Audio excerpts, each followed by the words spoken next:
Malapit na raw ilabas ng Land Transportation Office ang bagong driver's license card. Mahirap daw itong mapeke dahil sa bagong safety features na inilagay rito. Nakatutok si Bernadette Reyes, exclusive.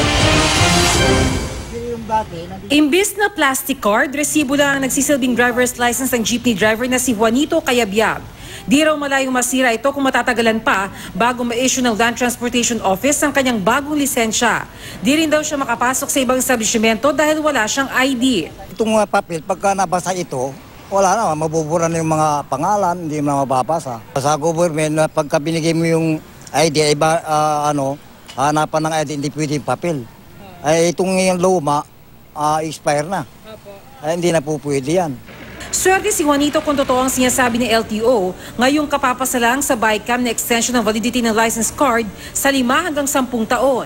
Simula Agosto raw, plastic card na ang ibibigay sa lahat ng mga magre-renew o kukuha ng bagong driver's license. Marami kasi nagpa-renew ng lisensya na taon na ang lumipas, papel pa rin ang hawak. Ang tulad daw ni Juanito na resibo ang hawak, makakakuha na ng plastic card. Mas maganda kung ganun ang gagawin nila.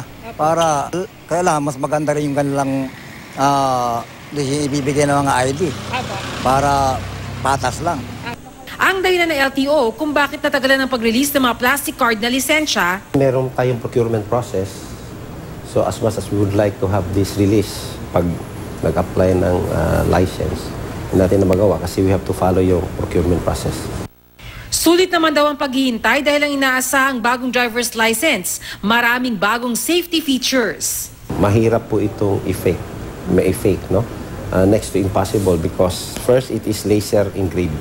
Hindi po kagaya nung dati na printed. Sa picture, pag ginamitan mo na special lens, lalabas doon yung pangalan ng licensee tsaka number ng license. Okay, now doon naman sa likod, meron din mga security features in addition to the barcode.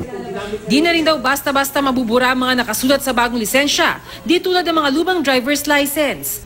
Meron din daw itong hologram at gaya ng pera madedetect din kung peke o tunay ang driver's license sa ilalim ng UV light. Yung para hologram, no?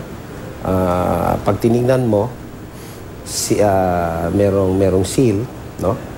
Ng LTO, pag minove mo by 90 degrees, iba na namang seal ang lalabas. Bernadette Reyes, Nakatutok, 24 Oras.